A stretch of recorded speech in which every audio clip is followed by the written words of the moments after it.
All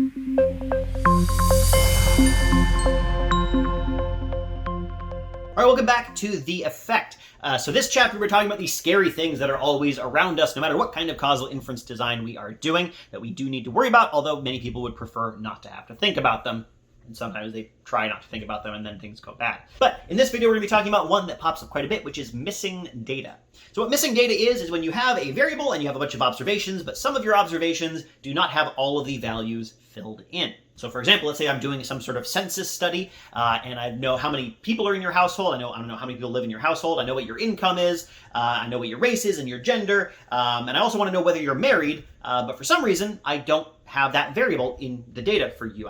It doesn't say that you're married. It doesn't say that you're not married. It just says, I don't know. That's a missing value. Now, this can be a problem because if I want to do a study on the effects of being married or whatever, or the things that predict whether you're married or not, well, what do I do with this person? Well, they're not married. They're not unmarried. I can't do statistics on a value that I don't have.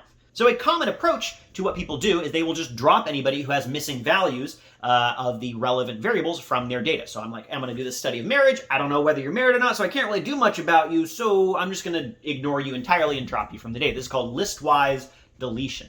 This is the most common way of dealing with missing data. Now, whether or not this works depends on a number of different factors. Importantly, why the data is missing, which means that you really have to think theoretically about why you think this variable might not be written down for this particular individual. The first main way in which somebody could have a missing value is if they are not in universe. That is, the question does not apply to them. So for example, let's say you have a variable in your census type data of what is your occupation? What job do you have? Are you a carpenter? Are you a plumber? Are you a teacher? Are you whatever, right? There's another variable in there that says, do you have a job? Now let's say that you have answered no to that question. You do not have a job. Well, then why would I bother asking you what your job is if you don't have one? You would be not in universe for the which occupation do you have job. If that's happening, listwise deletion works perfectly fine. You are simply not the kind of person to whom this question applies, so we're probably pretty good. Another explanation for why the values might be missing is the rosiest and sunniest of them, which is missing completely at random.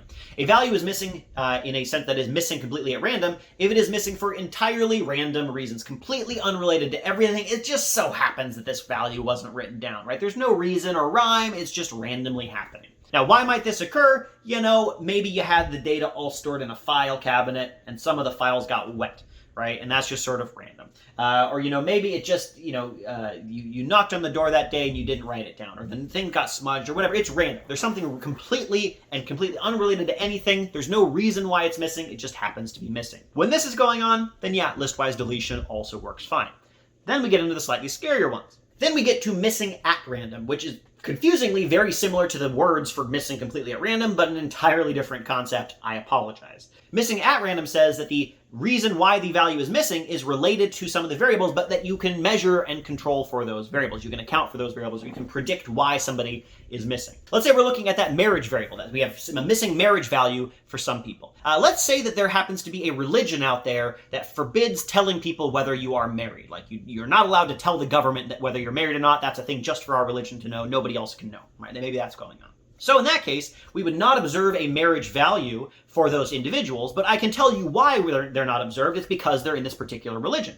So if I've written down elsewhere what religion they are, and I can say, oh, this religion doesn't report their marriage values, that's why this is missing, then that is missing at random. So it's random once I account for those other variables that I know explain why it is missing. Now in that case, you can still do some stuff. Listwise deletion doesn't quite work, but there's a couple of other methods that I'll talk about afterwards that do work a bit better. And so all the methods I'm going to talk about after I explain this listwise deletion stuff and the different reasons for missing at random, that will help really apply in our missing at random case. Finally, we have the scariest version, which is missing not at random. And a value is missing not at random if the reason why it is missing is related to the value of the variable itself. So let's say, for example, that people are embarrassed to tell a survey taker that they're not married. So in that case, you might have some missing values, and the people who are missing are way more likely to not be married. It's like, hey, if I'm married, I'll tell you about it. If I'm not married, some people are going to tell you, and some people are like, I'm not going to answer that question because they're embarrassed for some reason. So in that case, the value of the variable itself is related to the fact that it is missing, and that's the hardest case to deal with. And in that case, listwise deletion could really mess you up. But in that case, there's also not a whole lot you can do. So we got these 4 different reasons why values might be missing, just getting rid of values that are missing, getting rid of observations with missing values, only really works that well in the first 2 of these cases. What are some other things that we can do to help deal with missing data? There are a few different approaches that we can use, probably the most common of which is what's called multiple imputation.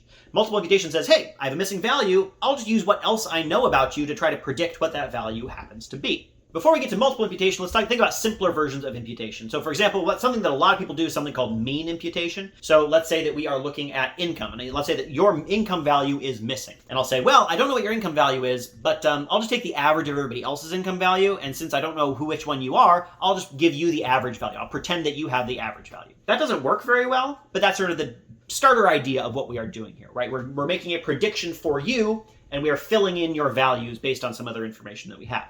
So what a single imputation would be is that, okay, I'm not going to give you the average value for everybody, but I am going to predict what your value is using your other data. So I might try to make a model that predicts what your income would be using all the other variables, estimated using everybody else's data, and then I will use that to predict your income, right? I will plug in your values, I'll predict your income. That is a single imputation. Multiple imputation takes that exact same idea, but it repeats the process a bunch of times, adding noise in there, which tends to improve the predictive quality of the results. You end up with, let's say, 10 or 20 different predicted values for your income, and then when you go to estimate your model, you just run the model 10 or 20 times and then average those models together to get your results. Now, multiple imputation is one nice way of going after missing values. It works if your data is missing at random because you are using the other values in that data to help use those to make that prediction, right? So in the extent to which your other variables explain why you're missing, it will incorporate that into its predictions.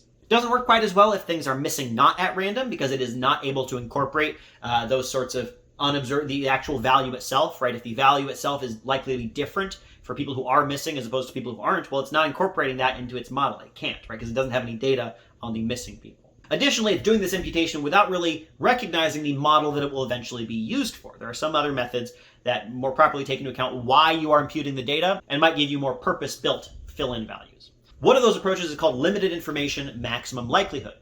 So maximum likelihood is an estimation method that we haven't actually talked about a whole lot in this book, although it is underlying some of the methods that we have used. And the basic idea of it is, I got this model, and that model would generate some data if I ran it, right? If I got a model and I randomly generated some data with it, it would be likely to generate certain things. I can then pick the parameters of the model that makes the random data that it would generate as like the actual data that I have as possible. I'm maximizing the likelihood of seeing the data that I do in fact see. That's a very basic rundown. But what limited information maximum likelihood does is it says, okay, we have some missing values for certain people. So not everybody can fully contribute to my estimation of how likely I think the data is. But you can still contribute based on the variables you do have, right? And so I'm going to take what I can from each individual, leaving out the parts that I cannot see because they are missing, and I will estimate the model in that way. So limited information maximum likelihood is a way of not imputing the missing values, but estimating the model, taking into account the fact that we don't have the full data for everybody. Another approach to this same basic idea is the expectation maximization algorithm and its application to missing data. This is another approach that really uses the model itself to do some of the imputation for us. The way the expectation maximization algorithm works is sort of goes back and forth between two different estimation processes. It starts by estimating a model. And this model can generate some likely values, right? Based on this model, here's what I think your most likely income is if you are missing your income. Right, so then I've predicted an income for you in the data. And then I will go back and I've got this predicted data. I'm going to use that to re-estimate the model based on the values that I filled in. So you sort of go back and forth between using the data that you have to estimate the model and using the model that you have to predict what the missing value should be in the data. You go back and forth a few times to try to get yourself the best version of the model that you can. That's the expectation maximization algorithm. Now, all of these really work best in missing at random or missing completely at random scenarios. The stuff that you can do to deal with missing not at random, there are some methods you can use, but they're a bit complex. I'm not going to go into them in this video. But that is the basic rundown of missing data.